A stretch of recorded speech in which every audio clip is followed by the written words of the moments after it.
நாயகம் ஸல்லல்லாஹு அலைஹி வஸல்லம் சொல்வார்கள், மன் லஸிமல் இஸ்திக்ஃபார ஜஅலல்லாஹு லஹு மின் குல்லி லீக்கின் மஹ்ரஜா வ மின் குல்லி ஹம்மின் ஃபரஜா வ ரஸ்ஸகஹு மின் ஹைஸு லா யஹ்தஸிப். யார் பாவ மன்னிப்பை வளமையாக்கி கொண்டாரோ, அல்லாஹ்விடத்தில் இஸ்திக்ஃபார் செய்வதை அவர் பற்றி பிடித்து கொண்டாரோ, 3 விதமான விஷயங்களை அவர் தன் வாழ்க்கையில் பார்ப்பார். 3 நிச்சயம் அவருக்கு கிடைக்கும். 1, நாயகம் சொன்னார்கள், வ மின் குல்லி லீக்கின் மஹ்ரஜா, அவருக்கு இருக்கக்கூடிய எல்லா நெருக்கடிகளும் தீர்ந்து போகும். அவருக்கு இருக்கக்கூடிய எல்லா பிரச்சனைகளுக்கும் தீர்வு கிடைக்கும். எப்பொழுது? யார் பாவ மன்னிப்பு கேட்பதில் தொடர்படியாக இருக்கிறார். ஏதோ ஒரு நாள் 10 முறை அஸ்தக்ஃபிருல்லாஹ் சொல்வது என்பதல்ல. ஏதாவது மாதத்திற்கு ஒருக்க அல்லது வாரத்திற்கு ஒரு நாள் வெள்ளிக்கிழமை வந்து அஸ்தக்ஃபிருல்லாஹ் என்று சொல்வதல்ல. தினசரி யார் இந்த பாவ மன்னிப்பை வளமையாக்கி கொள்கிறாரோ, பற்றி பிடித்துக் கொள்கிறாரோ, அவருக்கு என்னென்ன பிரச்சனைகள் எல்லாம் இருக்கிறதோ பிரச்சனைகளுக்கு தீர்வை அல்லாஹ் தருவான். 2வது முக்கியமான விஷயம், வ மின் குல்லி ஹம்மின் ஃபரஜா, அவருக்கு இருக்கக்கூடிய கவலைகளுக்கெல்லாம் அல்லாஹ் மருந்தை தருவான். கவலைகள் இல்லாதவர்கள் உலகத்தில் யார் உண்டு? பிரச்சனைகள் இல்லாதவர்கள் உலகத்தில் யார் உண்டு? எல்லோருக்கும் அவரவருடைய பிரச்சனை பெரிது. எனக்கு என் பிரச்சனை பெரிதென்றால் உங்களுக்கு உங்கள் பிரச்சனை பெரிது. பிரச்சனை இல்லாதவர், கவலை இல்லாதவர் என்று உலகத்தில் யாரையும் இனம் காட்ட முடியாது. நாயகம் சொன்னார்கள், இஸ்திக்ஃபார் செய்வதை, பாவ மன்னிப்பு செய்வதை நீங்கள் எடுத்துக்கொண்டால் உங்களுக்கு பிரச்சனைக்கும் தீர்வு கிடைக்கும், உங்கள் கவலைக்கும் மருந்தை அல்லாஹ் தருவான். Karim's biryani paradise at liberty and catering services, கோடம்பாக்கத்தின் அறுசுவை அடையாளம். 3வது நாயகம் சொன்னார்கள், வரஸ்ஸகஹு மின் ஹைஸு லா யஹ்தஸிப், அவர் நினைத்து பார்க்காத புறத்திலிருந்து அல்லாஹ் அவருக்கு ரிஸ்கை கொண்டு வந்து கொடுப்பான். ரிஸ்கிற்குத்தானே நாம் காலையிலிருந்து கண் விழித்தது முதல் கண்ணயிரும் வரை அனிதினமும் பாடுபட்டு கொண்டிருக்கிறோம். நமக்கும் நம் குடும்பத்திற்கும் நம் சந்ததிகளுக்கும் தேவையான வாழ்வாதாரங்களை பெருக்கிக் கொள்வதற்கு தானே நாம் முயற்சிகளை எடுக்கிறோம். நாயகம் சொல்லுகிறார்கள், நீங்கள் இஸ்திக்ஃபார் செய்வதை வளமையாக்கிக் கொள்ளுங்கள். நீங்கள் நினைத்து பார்க்காத இடத்திலிருந்து உங்களுக்கு ரிஸ்க் வரும். தெரியாது, எங்கிருந்து வருகிறது என்று தெரியாது. அல்லாஹ் கொண்டு வந்து உங்கள் கைகளில் சேர்ப்பான். ஒரு விஷயம்தான், நீங்கள் பாவ மன்னிப்பை வளமையாக்கிக் கொள்ள வேண்டும். சிலருக்கு உலகத்திலே பணம் காசு இல்லையே என்று கவலை, சிலருக்கு ஏனடா இவ்வளவு காசு என்று கவலை, சிலருக்கு பிள்ளை குட்டிகள் இல்லையே என்று கவலை, சிலருக்கு பிள்ளைகளை வைத்தே பிரச்சனை, சிலருக்கு பதவிகளும் பட்டங்களும் இல்லையே என்று கவலை, சிலருக்கு ஏனடா இந்த பதவிக்கும் பட்டத்திற்கும் வந்து தொலைந்தோம் என்று கவலை. இப்ப கவலையும் பிரச்சனையும் இல்லாதவர்கள் உலகத்தில் யாரும் இல்லை. இப்ப கவலைக்கும் பிரச்சனைகளுக்கும் மருந்தாக நாயகம் கற்றுத்தருகிறார்கள். ரொம்பவும் எளிமையானது, நீங்கள் பாவ மன்னிப்பை தினசரி செய்து வாருங்கள்.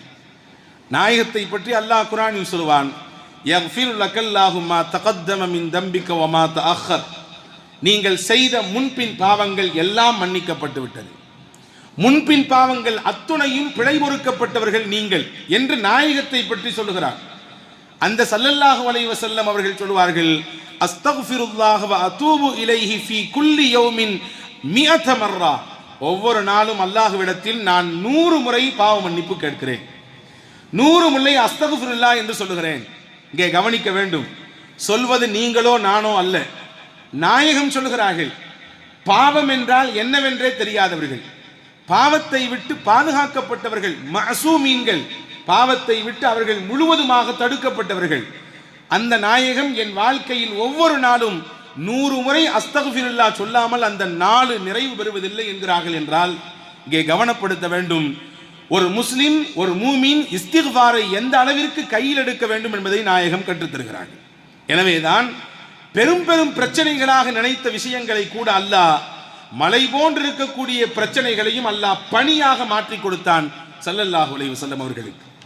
பெரும் பூதாகரமாக எழுந்த பிரச்சனைகள் கூட, எதிரிகளின் சூழ்ச்சிகள் கூட, நயவஞ்சகர்களின் குள்ள நரித்தனத்தை கூட, கூட இருந்து குளிபறிக்கக்கூடிய நபர்களின் சேஷ்டைகளை கூட அல்லாஹ் இல்லாமல் ஆக்கினான். என்றால் அங்கே சூட்சுமம் ஒன்று இருக்கிறது. பெருமானா ஸல்லல்லாஹு அலைஹி வஸல்லம் அவர்கள் அல்லாஹ்விடத்தில் இஸ்திக்ஃபார் செய்வதை வளமையாக்கியிருந்தார்கள். ஹதீஸிலே வரும், ஸல்லல்லாஹு அலைஹி வஸல்லமின் அன்பு சஹாபாக்கள், மிக முக்கியமான நபித்தோழர் செய்தனா அப்துர் ரஹ்மான் பின் அவுஃப் ரலியல்லாஹு அன்ஹு. அந்த காலத்திலேயே அவர் மிகப்பெரிய மில்லியனியர், பெரிய கோடீஸ்வரர். எந்த அளவிற்கு அவரின் சொத்து மதிப்புகள் இருந்தது என்று வரலாற்று ஆசிரியர்கள் கணக்கெடுத்து சொல்கிறார்கள். அவருடைய மனைவிமார்கள் 4 பேராம். அந்த 4 மனைவிமார்களில் ஒரு மனைவிக்கு மட்டும் கிடைத்த பங்கு மட்டும் லட்சங்களை தாண்டும். லட்சங்கள் என்றால் நான் நம்மூர் பைசாவில் சொல்லவில்லை, திருகங்களில் சொல்கிறேன்.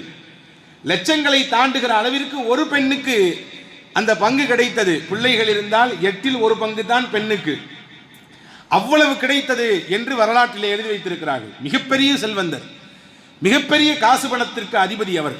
ஆனால் ஒரு நாள் இது போன்ற ரமதானுடைய நாட்களிலே நோன்பு திறக்கிற சமயம் அல்லாஹ்விடத்தில் துவா செய்து கொண்டிருக்கிற பொழுது கண்ணிலிருந்து கண்ணீரை வடித்தவாறு அல்லாஹ்விடத்தில் துவா செய்தார்களாம். அவரின் துவாவை நீங்கள் கவனியுங்கள். யா அல்லாஹ், இவ்வளவு செல்வத்தை எனக்கு தந்திருக்கிறாய், இவ்வளவு பொருளாதாரத்தை எனக்கு நீ வளமாக கொடுத்திருக்கிறாய். என் தோழர்களில் முந்தி உள்ள நபித்தோழர்களில் நிறைய பேருக்கு சரியான உணவு கூட இல்லை, உடுத்த கூட ஆடை இல்லை, கஃன் பொறிவதற்கு கூட அவர்களுக்கு நிறைவான ஆடை இல்லாமல் தான் உலகத்தை விட்டு போனார்கள். அல்லாஹ், இவ்வளவு எனக்கு கொடுத்திருக்கிறாயே, உன்னிடத்திலே இதற்கு நான் எப்படி பதில் சொல்ல போறேன் தெரியவில்லையே என்று அழுதார்களாம். அப்துர் ரஹ்மான் பின் அவுஃப் ரலியல்லாஹு அன்ஹு, இவ்வளவு எனக்கு செல்வத்தை தந்திருக்கிறாயே அல்லாஹ், உனக்கு நான் இதை குறித்து நான் எப்படி பதில் சொல்ல போறேன் தெரியவில்லையே என்று அழுதார்கள் என்ற வரலாற்று குறிப்பை பார்க்கிறோம். இப்போ ஒருபுறம் செல்வத்தை கொடுத்தவர்கள் கவலைப்படுகிறார்கள், இதற்கு நான் எப்படி கேள்வி கணக்கு பதில் சொல்ல என்று. இன்னொரு புறம் நாயகத்திடத்தில் செல்வத்தை கேட்டு வந்தவர்களும் உண்டு. ஸஅலபத் இப்னு ஹாத்தப் என்ற ஒருவர், எனக்கு வேண்டும் செல்வம், பொருள் வேண்டும், ஆசை இருக்கிறது, எனக்கு அல்லாஹ் தந்தால் நிறைய கொடுப்பேன். வமின்ஹும் மன் ஆஹதல்லாஹ லயின் ஆத்தானா மின் ஃபضலிஹி லனஸத்தகன்ன வலனகூனன்ன மினஸ் சாலிஹீன். குர்ஆனில் அல்லாஹ் சொல்கிறான், சிலர்கள் இருக்கிறார்கள் நபியிடத்திலே வந்து உறுதியாக சொல்கிறார்கள், எனக்கு அல்லாஹ் ரிஸ்கை தந்தால் நான் அல்லாஹ்வின் பாதையில் ஏழை எளிய மக்களுக்கு, இல்லாதவர்களுக்கு அள்ளி அள்ளி கொடுப்பேன் என்று சொல்கிறார்கள். அடுத்து அல்லாஹ் சொன்னான், அதே போன்று நாயகம் துவா செய்தார்கள், அவருக்கு கிடைத்தது. அல்லாஹ் நிறைய செல்வத்தை கொடுத்தான். அது கிடைப்பதற்கு முன்பாகவே பெருமானாரிடத்திலே சொல்லியிருந்தார்கள், நீ இப்படி இருப்பதுதான் சிறந்தது. சிலருக்கு அல்லாஹ் கொடுத்து சோதிப்பான், சிலருக்கு கொடுக்காமல் சோதிப்பான். எதுவாக இருந்தாலும் அந்த சோதனையை ஏற்றெடுத்துக் கொள்ள வேண்டும். இதுதான் முஸ்லிமின் தன்மை. நாயகம் சொன்னார்கள், நீ இப்படி இருப்பதுதான் சிறந்தது. செல்வம் வந்தால் அல்லாஹ்வை மறந்து விடலாம், அல்லாஹ்வின் நினைவு இல்லாமல் போய்விடலாம். இல்லை இல்லை, அஸ்தக்ஃபிருல்லாஹ், அப்படி எல்லாம் இல்லை. நான் நினைவோடு இருப்பேன், என் பொருளாதாரத்திற்கு என்ன பங்கையோ அதை சரியாக கொடுத்து விடுவேன் என்றெல்லாம் சொல்லிவிட்டு தான் போனார். ஆனால் காசும் பணமும் வந்த பிறகு எல்லாம் மறந்து போனது, எல்லாம் மறந்து போனது. அல்லாஹ்வை மறந்தார், ரசூலை மறந்தார், ஜக்காத்தை மறந்தார், தொழுகையை மறந்தார். ஒவ்வொரு வக்தாக மிஸ் பண்ணியவர் கடைசியிலே ஜும்மாவை தவறவிட்டார். ஜக்காத் எதுக்கு நான் தர வேண்டும் என்று பேசினார். வரலாற்றை அதை முடிக்கிற பொழுது குர்ஆன் முடிக்கும், அப்படி செல்வம் கொடுக்கப்பட்டவர், எல்லாம் தருவேன் என்று சொன்னவர், செல்வத்தின் மீது ஆசை வைத்தவர், கடைசியிலே அவரிடத்திலிருந்து ஒரு பைசா கூட வாங்கக்கூடாது என்று அல்லாஹ் சொல்லிவிட்டான். நாயகமும் வாங்கவில்லை, நாயக தோழர்களும் வாங்கவில்லை. அப்படியே அவர் உஸ்மான் ரலியல்லாஹுவின் காலத்தில் மரணித்து போனார் என்ற செய்திகள் இருக்கிறது. அன்பு சகோதரர்களே, நான் எதற்கு இதை சொல்கிறேன் என்றால், சிலருக்கு கவலைகள், அந்த கவலையினுடைய தீர்வாக எதை தேடுகிறார்கள். ஆனால் அல்லாஹ் சொல்லுகிறான், உங்கள் கவலைக்கும் உங்கள் பிரச்சனைக்கும் தீர்வாக நீங்கள் எதை வையுங்கள்? மக்ஃபிரத்தை வையுங்கள், பாவ மன்னிப்பை வையுங்கள். இந்த உம்மத்திற்கு கிடைக்கப்பட்ட மிகப்பெரிய வரம் பாவ மன்னிப்பு கேட்டால் அல்லாஹ் மன்னிப்பான். இந்த முஸ்லிம் உம்மத்திற்கு, குறிப்பாக நாயகம் ஸல்லல்லாஹு அலைஹி வஸல்லமுடைய உம்மத்திற்கு மட்டும் சில பிரத்யேக விஷயங்கள் அல்லாஹ் தந்தான். பிரத்யேக விஷயங்கள். அதிலே முக்கியமானது போரில் கிடைக்கப்பட்ட கனிமத் பொருட்கள். போரில் வெற்றி கொள்ளப்பட்டு கிடைக்கப்படுகிற கனிமத் பொருட்களை அல்லாஹ் இந்த உம்மத்திற்கு ஹலாலாக்கி வைத்திருந்தான். முன்பெல்லாம் அப்படி கிடையாது. முன்னால் இருந்த சமூகத்திற்கு அவர்கள் வெற்றி கொள்ளப்பட்ட பொருட்களை எடுத்து ஒரு குவித்து வைப்பார்கள். வானிலிருந்து வரும் ஒரு பெரிய நெருப்பு அப்படியே கரித்துவிடும். அவங்களுக்கு ஹலால் இல்லை. ஆனால் இந்த உம்மத்திற்கு ஹலால். அதே போன்றுதான் அல் அர்து குல்லுஹா மஸ்ஜித். இந்த முஹம்மது ஸல்லல்லாஹு அலைஹி வஸல்லம் உடைய உம்மத்திற்கு மட்டும்தான் பூமி எல்லாம் பள்ளி. தொழ வேண்டும் என்றால் பள்ளிவாசலுக்கு வந்து தொழுவதின் மூலமாக இரட்டிப்பாக பன்மடங்கு நன்மைகள் உண்டு. அதே நேரத்தில் தொழுகை நேரம் தவறி போய்விடும் என்ற அச்சம் இருந்தால் எங்கு வேண்டாலும் சுத்தமாக இருந்தால் தொழுது கொள்ளலாம். ஒரே ஒரு கண்டிஷன் தான், பூமி சுத்தமாக இருக்க வேண்டும். நீங்கள் விரிப்பை விரித்து தொழுது கொள்ளலாம். இது இந்த உம்மத்திற்கு மட்டும் அல்லாஹ் கொடுத்த தனிச்சிறப்பு. முன்னால் உள்ள உம்மத்திற்கெல்லாம் இல்லை. அந்த குறிப்பிட்ட இடத்தில் போய் தான் தொழ வேண்டும், நேரமானாலும் பரவாயில்லை. அதே போன்றுதான் இந்த உம்மத்திற்கு கொடுத்த மிக தனிச்சிறப்புகளில் ஒன்று, அசுத்தம் நம்முடைய ஆடையில் பட்டுவிட்டால் தண்ணீர் விட்டு அதை கழுகி கொண்டால் போதும். தண்ணீர் விட்டு கழுகி கொள்ளலாம். மூசா அலைஹிஸ்ஸலாமுடைய சமூகத்திற்கெல்லாம் அசுத்தம் பட்டுவிட்டால் அப்படியே கத்திரியை வைத்து அந்த இடத்தை வெட்டி எறிந்து விட வேண்டும். கத்திரியை வைத்து வெட்டி எறிந்து விட வேண்டும். ஆனால் நபிகள் நாயகம் ஸல்லல்லாஹு அலைஹி வஸல்லம் அவர்களுடைய உம்மத்திற்கு அல்லாஹ் தண்ணீரை கொண்டு சுத்தம் செய்து கொள்ளுங்கள் போதும் என்றார். இன்னொரு முக்கியமான விஷயம், நாம் பாவம் செய்தால் நமக்கும் நம் இறைவனுக்கு மட்டும்தான் தெரிகிறது. வேறு யாராவது பார்த்தால் தெரியும், பார்க்கவில்லை என்றால் நமக்கும் ரப்புக்கும் மட்டும்தான் தெரியும். ஆனால் ஒரு சமூகம் இருந்தது, நமக்கு முன்னால் வாழ்ந்த சமூகங்களிலே ஒன்று இருந்தது. அவர்கள் இரவிலே பாவம் செய்துவிட்டால் காலையில் அவரின் வீட்டு வாசலிலே இந்த வீட்டுக்கு சொந்தக்காரர் இன்றைய ராத்திரி இப்படி ஒரு பாவம் செய்திருக்கிறார் என்று பொறிக்கப்பட்டுவிடும், அங்கே எழுதப்பட்டுவிடும். நீங்கள் நினைத்து பாருங்கள், இந்த காலத்தில் அப்படி இருந்தால் என்ன ஆகும்? தினசரி காலை ஃபஜருக்கு வரும்பொழுது எல்லோரும் வாளியும் கையுமாகத்தான் வருவார்கள் அதை அழிப்பதற்கு. அவ்வளவு பாவங்கள் நாம் செய்கிறோம். பாவத்தை அல்லாஹ் மறைத்திருக்கிறான், நமக்கும் ரப்புக்கும் மட்டும்தான் தெரிகிறது. ஆனால் ஒரு சமூகம் இருந்தது, அவர்கள் செய்த பாவங்கள் அவர்களின் வீட்டினுடைய வாசலிலே பொறிக்கப்படும். அதே போன்றுதான் மண்ணை பயன்படுத்தலாம். ஒது செய்வதற்கு தண்ணீர் இல்லை என்றால் மண்ணை வைத்து நீங்கள் தயமம் செய்து கொள்ளுங்கள் என்று இந்த உம்மத்திற்கு அல்லாஹ் அனுமதியை தந்தார். வேறு எந்த உம்மத்திற்கும் அப்படி எல்லாம் கிடையாது. தண்ணீர் என்றால் தண்ணீர் தான் பயன்படுத்தியாக வேண்டும். அந்த வரிசையில் தான் இப்படி சிறப்பம்சங்களை பெற்ற இந்த உம்மத் இன்னொரு சிறப்பை பெறுகிறது. அல்லாஹ்விடத்தில் மன்னிப்பு கேட்க வேண்டும் என்றால் 2 சொட்டு கண்ணீரை வடித்து அல்லாஹ்விடத்திலே கையேந்தினால் போதும், மன்னித்து விடுவான். மூசாவின் சமூகத்திற்கு அல்லாஹ் கொடுத்த தௌபா என்ன தெரியுமா? குர்ஆன் சொல்லுகிறது, ஃபதூபு இலா பாரிக்கும் ஃபக்துலு அன்ஃபுஸக்கும். அல்லாஹ்விற்கு நீங்கள் இணை கற்பித்து விட்டீர்கள். மூசா தூர் சீனா மலைக்கு போகிற சமயத்தில் நீங்கள் அந்த விக்கிரகங்களை வணங்கி விட்டீர்கள். இப்பொழுது இணையாகிவிட்டது, இதற்கு மன்னிப்பு உங்களுக்கு வேண்டும் என்றால் உங்களை நீங்களே கொல்ல வேண்டும், தற்கொலை செய்து கொள்ளுங்கள். நீங்கள் வைத்திருக்கக்கூடிய அந்த ஆயுதங்களை வைத்து நீங்களே உங்களை மாய்த்துக் கொள்ளுங்கள் என்று அல்லாஹ் சொன்னார். அதுதான் உங்களுக்கு தௌபா. அந்த உம்மத்திற்கு தௌபா அதுதான். அதை செய்தால் அவர்களின் பாவம் மன்னிக்கப்பட்டுவிடும், நாளை மறுமையிலே அவர்கள் சுத்தமாகி விடுவார்கள். ஆனால் இந்த உம்மத்திற்கு அப்படியெல்லாம் இல்லை. தௌபா செய்ய வேண்டும் என்றால் 2 ரக்காயத் தொழ வேண்டும். உட்கார்ந்து அல்லாஹ்விடத்திலே 2 சொட்டு கண்ணீரை வடித்து, கண்ணீர் வரவில்லை என்றாலும் பரவாயில்லை, வருவதை போன்று கொஞ்சம் பாவனை செய்தாவது அல்லாஹ்விடத்திலே மன்னிப்பை கேட்டுவிட்டால் நிச்சயம் அல்லாஹ் மன்னிக்க தயாராக இருக்கிறான் என்று பெருமக்கள் சொல்லித் தருகிறார். அன்பானவர்களே, அந்த மன்னிப்பை அதிகமாக பெறுவதற்குரிய நாட்கள் தான் இந்த ரமதானுடைய மையப்பகுதி என்பதை நாம் கவனத்தில் கொள்ள வேண்டும். அல்லாஹ் ஜல்ல ஷானஹு வ தஆலாவின் நபிமார்கள், உலகத்தில் அனுப்பப்பட்ட நபிமார்கள் எல்லோரும் பாவ மன்னிப்பு கேட்டிருக்கிறார்கள். ஹதீஸிலே வருகிறது, ஹஜ்ரத் பாபா ஆதம் அலைஹிஸ்ஸலாம் கேட்ட துஆ தான் குர்ஆனில் பதிவாக இருக்கிறது. ரப்பனா ஸலம்னா அன்ஃபுஸனா வ இல்லம் தக்ஃபிர் லனா வ தர்ஹம்னா லனகூனன்ன மினல் காசிரீன். இந்த மரத்தின் பக்கம் போகாதீர்கள், இந்த பழத்தை உண்ணாதீர்கள் என்று அல்லாஹ் சொன்னான். ஆனால் இப்லீஸ் வழிகெடுத்தான். பாபா ஆதம் அலைஹிஸ்ஸலாமும் அவர்களின் துணைவியாரும் உண்டார்கள். அங்கிருந்து அவர்கள் வெளியாக்கப்பட்டார்கள், பூமிக்கு தள்ளப்பட்டார்கள். கடைசியிலே அல்லாஹ் எப்படி மன்னித்தான் அவர்களை என்றால், அல்லாஹ் சொல்கிறான், நாம் அவருக்கு ஒரு இஸ்திக்பாரை கற்றுக் கொடுத்தோம், ஒரு பாவ மன்னிப்பை சொல்லிக் கொடுத்தோம். ரப்பனா வலம்னா அன்ஃபுஸனா, அல்லாஹ்வே எங்கள் ஆத்மாவுக்கு நாங்கள் அநீதம் செய்து விட்டோம். வ இல்லம் தக்ஃபிர் லனா வ தர்ஹம்னா, நீ எங்களை மன்னித்து எங்களின் மீது இரக்கம் காட்டவில்லை என்றால் லனகூனன்ன மினல் காசிரீன், அல்லாஹ் நாங்கள் நஷ்டவாளியாக போய்விடுவோம். இது யார் கேட்டதுவா? பாபா ஆதம் அலைஹிஸ்ஸலாம் கேட்டதுவா. ஆதம் அலைஹிஸ்ஸலாம் அல்லாஹ்விடத்தில் இஸ்திக்பார் செய்திருக்கிறார்கள் என்று குர்ஆன் சொல்லுகிறது. சையதுனா இப்ராஹிம் அலைஹிஸ்ஸலாம் எப்படி செய்தார்கள் இஸ்திக்பார்? அல்லாஹும்ம மக்ஃபிர்லி வலி வாலிதைய வலில் முஃமினீன யௌம யகூமுல் ஹிசாப். நீ எழுப்பி நிப்பாட்டப்படக்கூடிய அந்த மறுமை நாளிலே அல்லாஹ்வே என்னையும் நீ மன்னிக்க வேண்டும், என்னுடைய பெற்றோர்களையும் நீ மன்னிக்க வேண்டும், மூமின்களை எல்லாம் மன்னிக்க வேண்டும், உன்னிடத்திலே நான் மன்னிப்பை வேண்டி நிற்கிறேன் அல்லாஹ் என்று இப்ராஹிம் அலைஹிஸ்ஸலாம் பாவ மன்னிப்பு கேட்டார்கள். நூஹ் அலைஹிஸ்ஸலாம் கேட்டது இஸ்திக்பாரை குர்ஆன் சொல்கிறது, قال ربي إني أعوذ بك أن أسألك ما ليس لي به علم وإلا تغفر لي وترحمني أكن من الخاسرين. தன் மகனை தன்னோடு சேர்ந்து கப்பலில் வந்துவிடு என்று அழைக்கும் பொழுது அல்லாஹ் சொன்னான், அது உங்கள் மகன், உங்கள் குடும்பத்தார் அல்ல, உங்கள் குடும்பத்தை சார்ந்தவன் அல்ல, உங்களுக்கு நேர் எதிரான கொள்கையில் இருக்கிறார், எனவே அவரை அழைக்காதீர்கள்.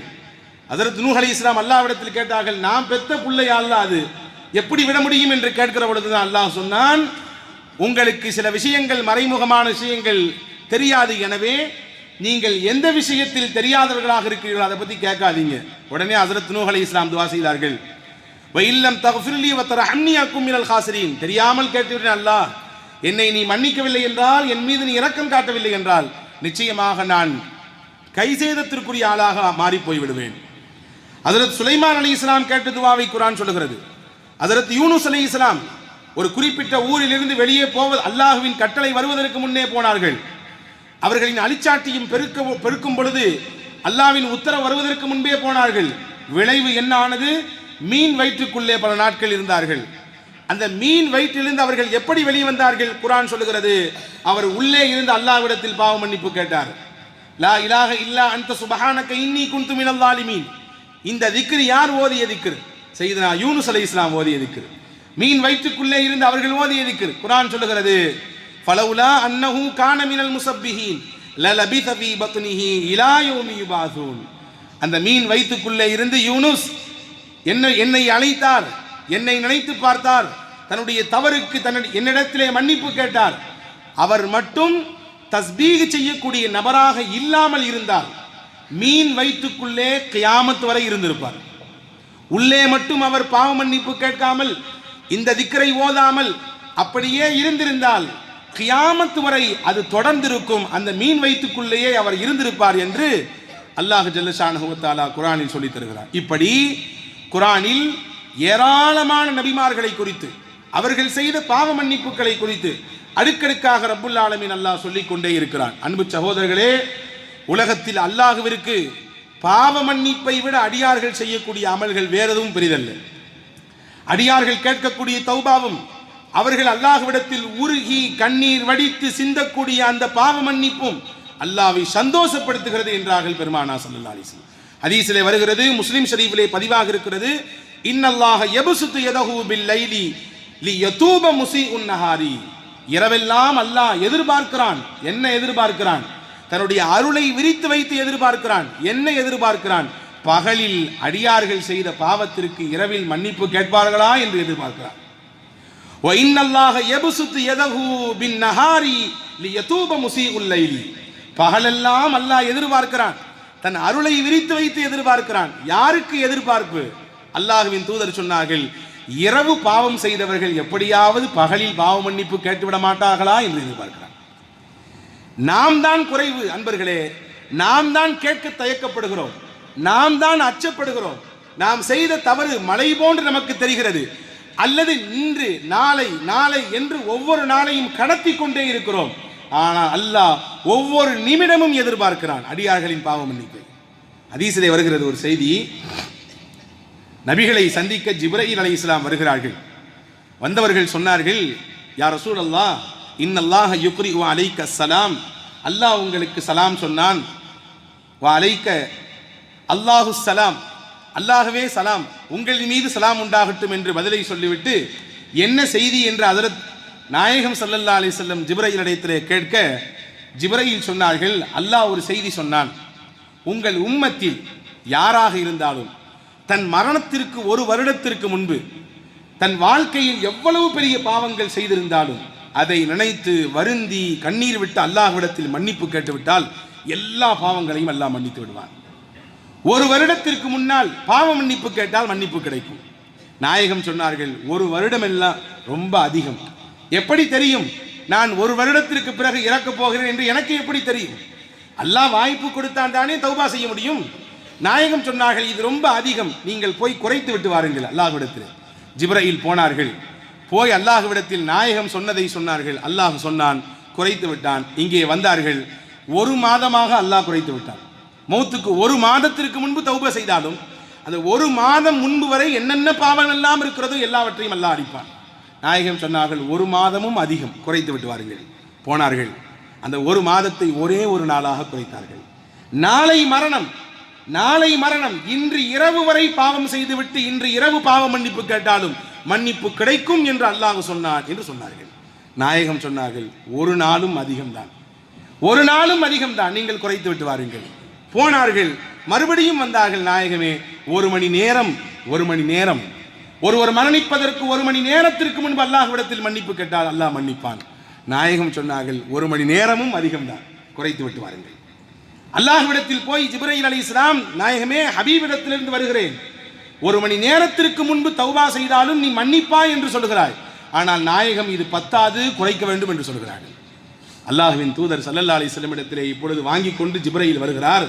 வந்தவர் சொன்னார், யா அல்லாஹ், யா ரசூலல்லாஹ், அல்லாஹ் சலாம் சொன்னான், உங்கள் உம்மத்தில் யார் தன் மரணத்திற்கு ஒரு வருடத்திற்கு முன்போ அல்லது ஒரு மாதத்திற்கு முன்போ அல்லது ஒரு வாரத்திற்கு முன்போ ஒரு நாளைக்கு முன்போ ஒரு மணி நேரத்திற்கு முன்போ கூட தௌபா செய்யவில்லை என்றாலும் பரவாயில்லை, அவருக்கு மௌத் வந்து விட்டது, மௌத் கண்களிலே தெரிகிறது, நாவெடுத்து பாவ மன்னிப்பு கேட்க வேண்டும் என்று நினைக்கிறான், ஆனால் அவரால் முடியவில்லை, நான் எழ மறுக்கிறது, ஆனால் உள்ளத்தால் ஆஹா இவ்வளவு பாவம் செய்து விட்டோமே, இவ்வளவு தவறுகள் என் வாழ்க்கையில் நான் செய்து விட்டேனே என்று வருத்தப்படுகிறார் உள்ளத்தால். கவனிக்க வேண்டும், நாவால் அஸ்தக்ஃபிருல்லாஹ் என்று சொல்ல முடியவில்லை, நாவால் அதூபு அலைஹி அல்லாஹ்வே என்னை மன்னித்து விடு என்று சொல்ல முடியவில்லை, ஆனால் உள்ளத்தால் வருத்தப்படுகிறார், இவ்வளவு காலம் இவ்வளவு பாவம் செய்து விட்டோமே என்று. கடைசி நிமிட்ல, அந்த கடைசி அந்த செகண்ட்ல நாயகம் சொன்னார்கள், நாயகத்திடத்திலே ஜிப்ரீல் சொன்னார்கள், அவர் உள்ளத்தால் வருந்தினாலும் அல்லாஹ் மன்னிப்பான்.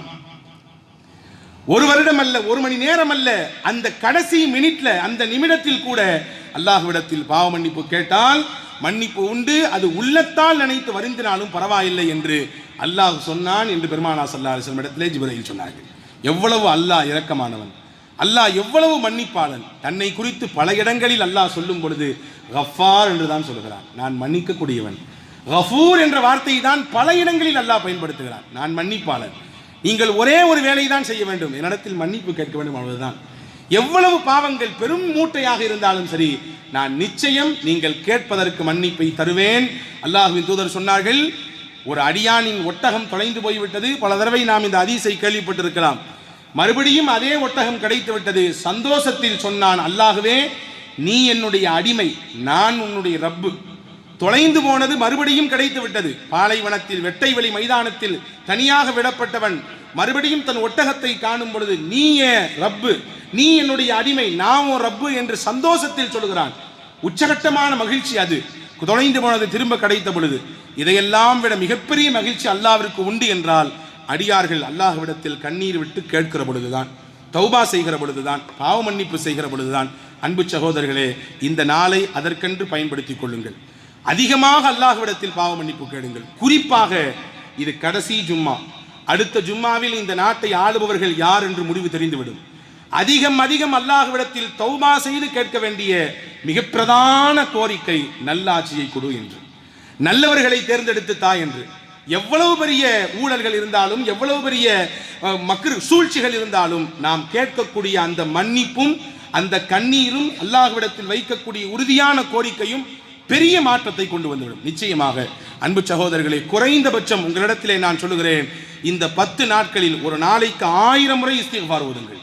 குறைந்தபட்சம் 1000 முறை இஸ்திக்ஃபார் ஓதுகிற வளமையை கொண்டு வாருங்கள். எல்லா இடத்திலும் நாம் பிரதானமாக சொல்லித்தரக்கூடிய ஒரு இஸ்திக்ஃபார், ரொம்ப சிறந்த இஸ்திக்ஃபாரும் கூட, அதிகமான நன்மைகளை பெற்றுத் தருகிற இஸ்திக்ஃபாரும் கூட. அஸ்தக்ஃபிருல்லாஹல் அலியுல் அதீமில்லதி லா இலாஹ இல்லாஹுவல் ஹய்யுல் கய்யூம் வ அதூபு இலைஹ். நான் சொல்லி தரேன், எல்லாரும் சேர்ந்து ஒரு 3 தடவை சொல்லலாம். அஸ்தக்ஃபிருல்லாஹல் அலியுல் அதீம் அலீமில்லதி லா இலாஹ இல்லாஹுவல் ஹய்யுல் கய்யூம் வ அதூபு இலைஹ். அஸ்தக்ஃபிருல்லாஹல் அலியுல் அதீமில்லதி லா இலாஹ இல்லாஹுவல் ஹய்யுல் கய்யூம் வ அதூபு இலைஹ். அஸ்தக்ஃபிருல்லாஹல் அலியுல் அதீமில்லதி லா இலாஹ இல்லாஹுவல் ஹய்யுல் கய்யூம் வ அதூபு இலைஹ். அல்லாஹ் ஜல்ல ஷானஹு வ தஆலா நம் பாவங்களை மன்னிப்பானாக. நம் பாவங்களை மன்னிப்பதின் விளை பொருட்டு இந்த ரமலானை அல்லாஹ் நம்முடைய முழு கூலியையும் பெற்றுக்கொள்ளக்கூடிய வாய்ப்பை அல்லாஹ் ஏற்படுத்தி தருவானாக. நாம் கேட்கக்கூடிய பாவ மன்னிப்பை மையப்படுத்தி, இந்த புனிதமான ரமலானின் கண்ணியத்தை மையப்படுத்தி, வர இருக்கக்கூடிய தேர்தல் முடிவுகளையும் நல்ல முடிவாக, எல்லா மக்களுக்கும் பாதுகாப்பை தரக்கூடிய நல்லாட்சியை அல்லாஹ் தந்து அருள் புரிவானாக. என்று துவா செய்வோம். வல்ல ரஹ்மான் கபூல் செய்வானாக. ஆமீன். வாஹிர் தாவானா அனில் அல்ஹம்துலில்லாஹி ரப்பில் ஆலமீன். அஸ்ஸலாமு அலைக்கும்.